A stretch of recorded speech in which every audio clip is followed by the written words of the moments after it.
Hello, I'm Jamie. Hello, I'm Sonia. Welcome to our home and come on in. I think one of the triumphs was the amount of light in the house. The relationship with the architect is almost one of the most important relationships of all. How did this story start?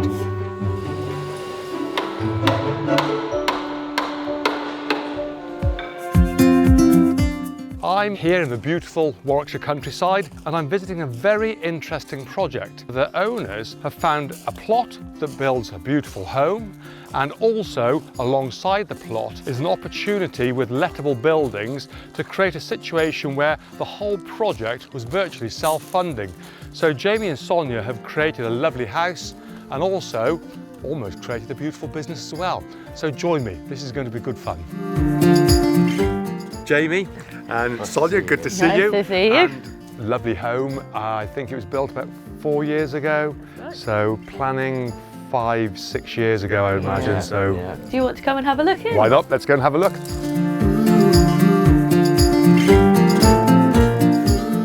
Here we are.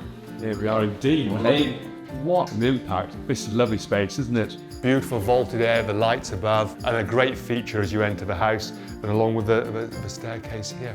It's a lovely space. So this is the hub of our home. We have a dining area here, we have a lovely family space over there. And I think one of the sort of triumphs was the amount of light in the house. So the architect, we've got windows in probably almost all elevations here. If you're standing in the space, it's great because you can see out, but also when you're sitting, you can see out as well. How did the story start? That's quite an interesting one. So we were actually living next door. So our house was up on the hill. On the hill. And this was owned by a lady that had lived here for quite some time, and in the past it had been run as a market garden. Okay. And the land became available and we started thinking about what might become of it. So was it a house on this site? It was a 1950s bungalow. We started thinking, how could we extend the bungalow? And then we started talking to a builder and he said, I would strongly advise you against that by engaging with an architect that stood in the space and understood what we want. We've ended up with a much better. Yeah. I mean, what is here is magnificent. No matter what you'd have done to that bungalow, you never would have had this, would you?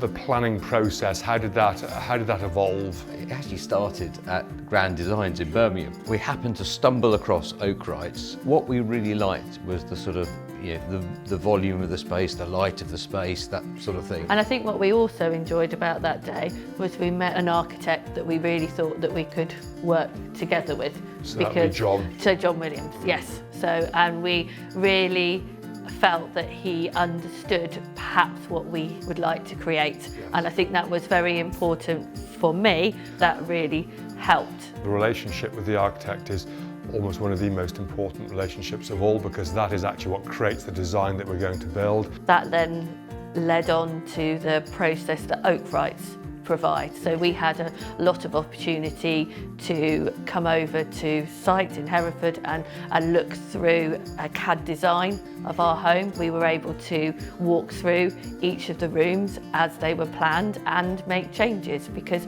when you actually see a 3D model of what your house is going to look like, you can make those changes before you go too far down the process. The plot is on the edge of the village. But what that meant in planning terms was it was outside of the built up area boundary, which meant in policy terms it was dealt with differently to if it was in the centre of the village. So there was a lot more constraints about what would be acceptable or not. So, because we want to build a family home, we applied for 2 planning permissions on the bungalow, first of all. During that planning process, we did make changes because we didn't want to get a planning refusal and then start the planning journey all over again. It went to committee. So as a family, we went to that committee meeting, we took our children. I gave the reasons why we wanted the house and how it met with the current regulations, and it was very much appreciated by the planners. Join us in the next episode, where homeowners Jamie and Sonia will be offering insight into their design process, sharing details of how they brought their vision to life and created their beautiful home.